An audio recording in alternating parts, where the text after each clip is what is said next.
Be me 23, waitress. Not my career. Just a job to pay the bills while I figure things out.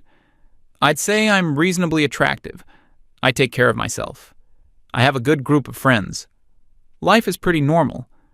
The restaurant I work at is one of those mid-tier chain places. Always busy, always some drama. The staff is a mix of people like me, career servers, and a few quiet types who just clock in and clock out.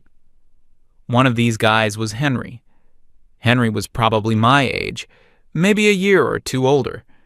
He was one of the bussers, always quiet, always on time, a bit overweight, wore glasses, and had this perpetually shy look on his face, like he was apologizing for taking up space. He was a genuinely nice person, though, the kind of nice you don't really notice until you think about it. He'd always be the first to help someone if they dropped a tray of glasses, never complained about getting a bad section, just did his work. To be honest, I barely registered him as a person.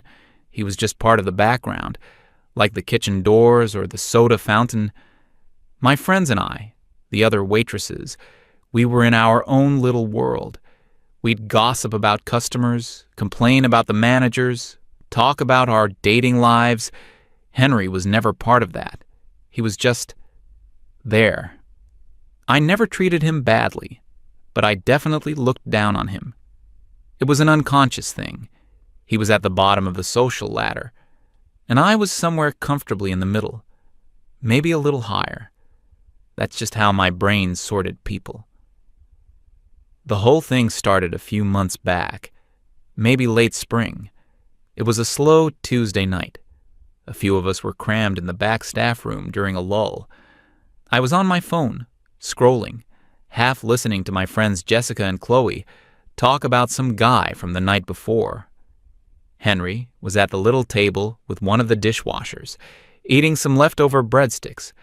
They were talking quietly, but the room is small, so you can't help but overhear.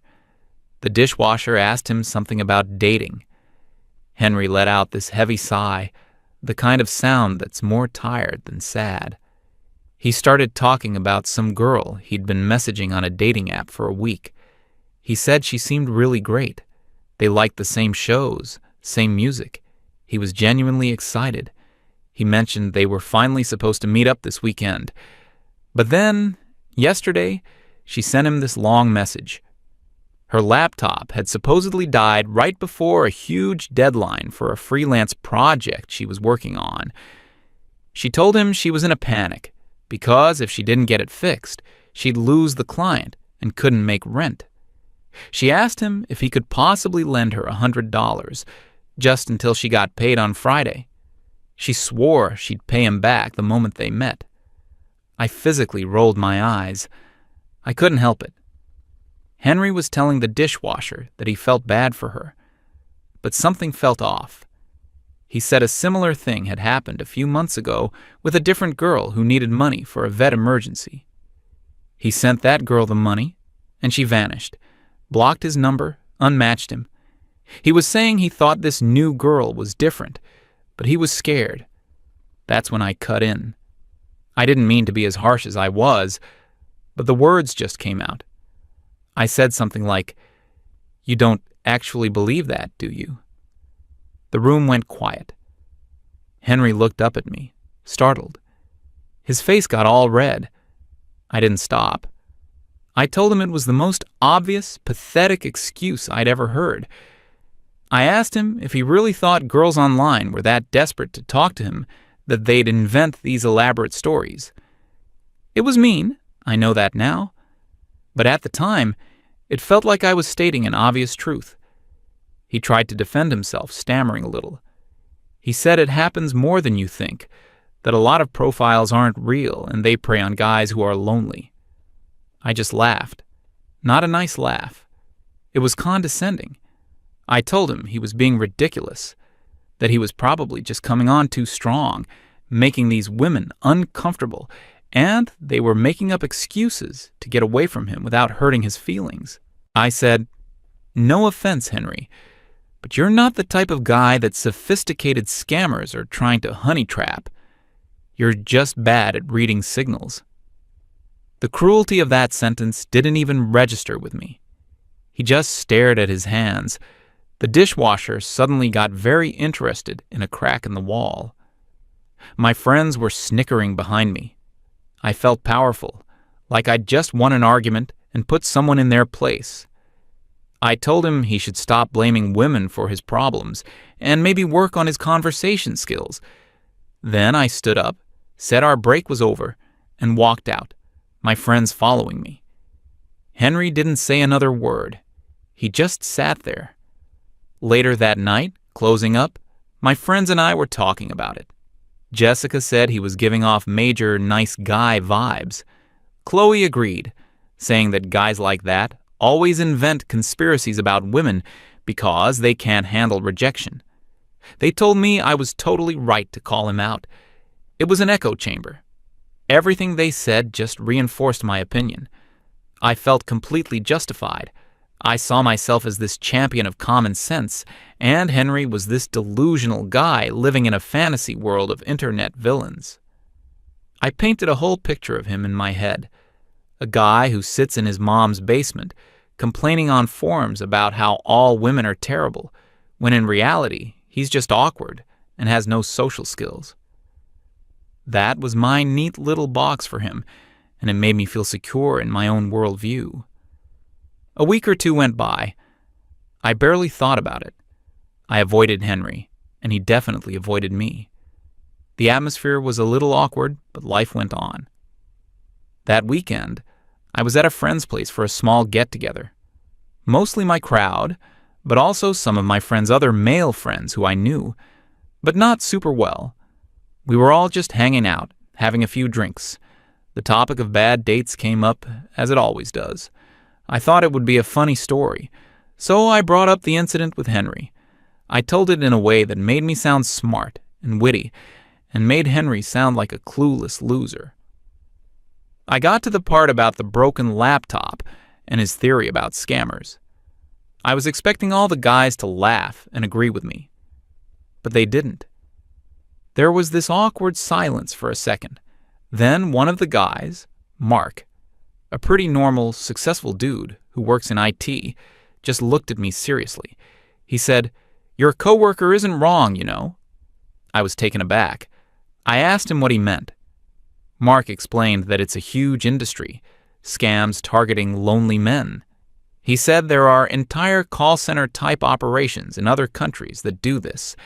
They use stolen photos, create dozens of fake profiles, and have scripts they follow. He talked about how they build a connection for a week or two, create a sense of trust and hope, and then they invent a crisis, a medical bill, a family emergency, a broken-down car. He said the amounts are always small enough to not seem like a huge deal, like $50, $100, $200. Small enough that a guy might think, well, it's worth the risk if she's real. Another guy there, Dave, chimed in. He said his cousin got burned for almost $1,000 over several months by a woman who claimed she was saving up to buy a plane ticket to come see him. He sent money for the ticket, for a visa application, for a new suitcase. Of course, she never showed up. I just sat there, listening. I tried to argue back a little. I said things like, "But you'd have to be pretty dumb to fall for that," and "Couldn't you just tell they were fake?" Mark just shook his head. He wasn't aggressive about it. He was just explaining. He told me that these scammers are professionals. They know exactly what to say. They prey on loneliness. They find men who don't get a lot of attention, and they flood them with affection and validation. They make them feel seen and desired. He said for a guy who hasn't had a date in years, having a beautiful woman give him attention 24/7 is a powerful drug. It makes you ignore red flags. The conversation moved on after that, but it stuck with me. These weren't guys like Henry. These were normal, well-adjusted men that I respected. And they were calmly, factually, telling me that the world I thought I understood didn't work the way I imagined. The seed of doubt was planted. For the first time, I considered the possibility that I'd been completely, arrogantly wrong. But my pride wouldn't let me accept it. I thought, no, they're just talking about extreme cases. Henry is just making excuses. My initial judgment has to be right. I became obsessed with proving it. I needed to know for sure. That's when I came up with the idea for the experiment. It felt a little crazy, but I was driven by this stubborn need to be vindicated. I was going to create a fake profile. I was going to become a guy like Henry online and see what the world looked like from his perspective. I figured I'd spend a week on the app, get a few normal conversations, maybe a few weirdos. And then I could go back to my friends and say, see, it's not that bad. That guy is just a loser. A few days later, on my day off, I put the plan into motion. I spent a couple of hours online looking for the right photos. It had to be perfect, not a male model. That would attract a different kind of attention. Not someone ugly, because I wanted to get matches. I needed someone who looked like a real, average, slightly lonely guy. I finally found a set of photos on some obscure public forum.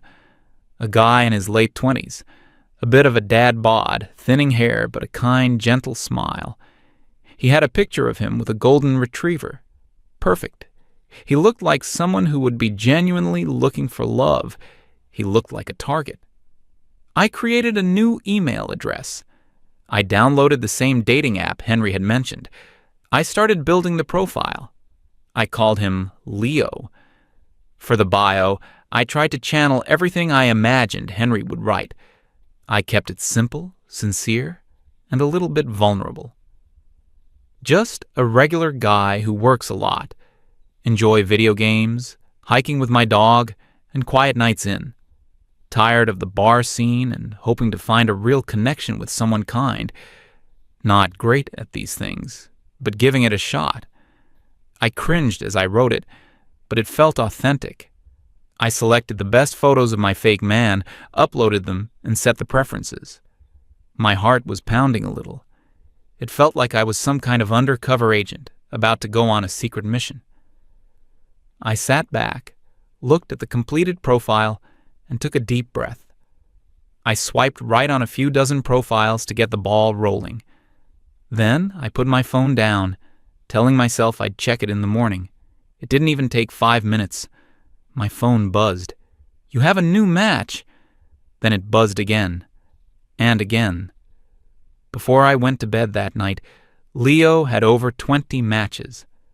I felt a strange mix of excitement and dread. I opened the app the next morning while my coffee was brewing. The notification number was ridiculous. Over 50 matches, dozens of messages waiting. For a second, a weird sense of pride washed over me. My fake profile was a success. I felt like I had cracked some code. Then I started reading the messages. It was a flood of "hey," "hi," "cute dog," and other generic openers. I decided to engage with a few who seemed the most normal. The first one I replied to was a blonde girl I'll call Amber. Her profile said she was a nursing student. The conversation was incredibly fast. She used a lot of heart emojis. She told Leo he had kind eyes. She asked what he did for work. I made something up about data entry. Boring, stable. We exchanged maybe 10 messages in total. It couldn't have been more than 15 minutes. Then it came. OMG, you are not going to believe this. My car just made a horrible noise and won't start. I'm going to be late for my clinicals. The tow truck is going to be like $75, and I don't get paid till Friday. So embarrassing to ask. But could you possibly help me out? I'll pay you back double when I see you this weekend, I promise. I just stared at the message. It was almost word for word the kind of thing Henry had described. The fake urgency, the specific small amount of money, the promise of a future meeting that would never happen. It was so blatant, so lazy. My first reaction was laughter. It was just so absurd.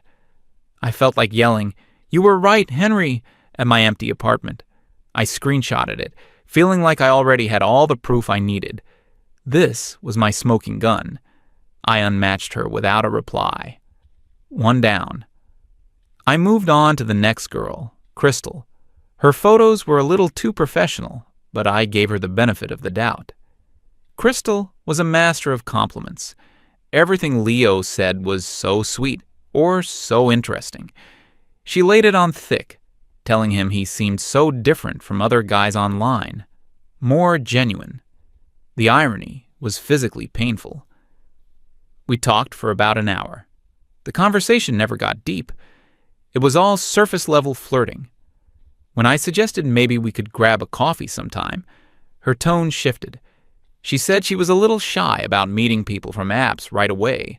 She'd had bad experiences, but she said she had a private streaming page where she felt more comfortable getting to know people. She sent me a link. We can have a real one-on-one video chat there where I know it's safe. I clicked the link. It took me to a site that looked like it was designed in 2005. To enter her private room, I needed to buy credits. The smallest package was $19.99. Of course, I felt a wave of disgust. This was even more cynical than the first one. It was a business model built on lonely guys hoping for a real conversation. I closed the browser and blocked her, 2 for 2. My initial amusement was starting to fade. This wasn't funny anymore. It was predatory. For the next few days, I treated it like a morbid science project. I'd spend an hour or two every night after work responding to messages as Leo. The pattern was relentless. I'd say about 1 in every 3 or 4 conversations ended with a request for money or a link to a paid site. A girl whose birthday was tomorrow, and she just wanted enough to buy herself a small cake. A girl who needed to pay a fee to access her modeling portfolio for a big job interview.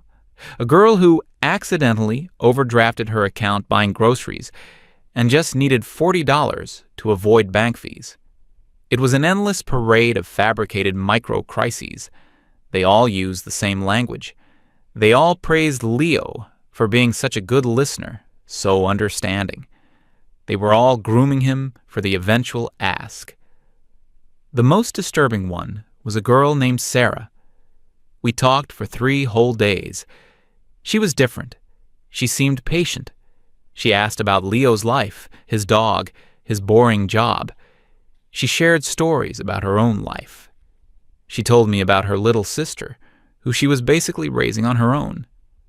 She sent me a picture of a little girl, probably scraped from some random family blog. She was building a narrative. She was creating a genuine, emotional connection.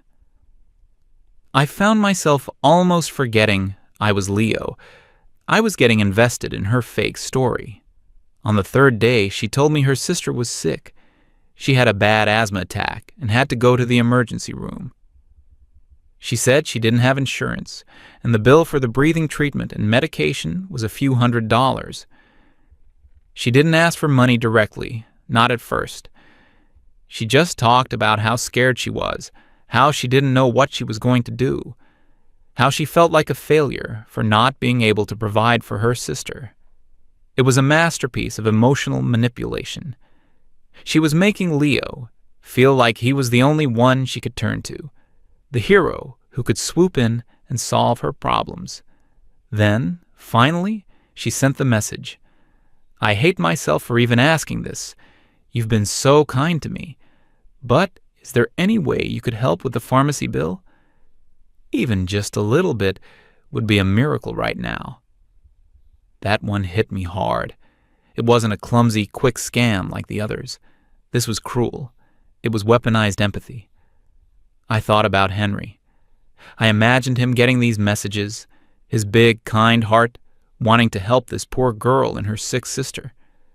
I imagined him sending the money without a second thought, because he's a good person.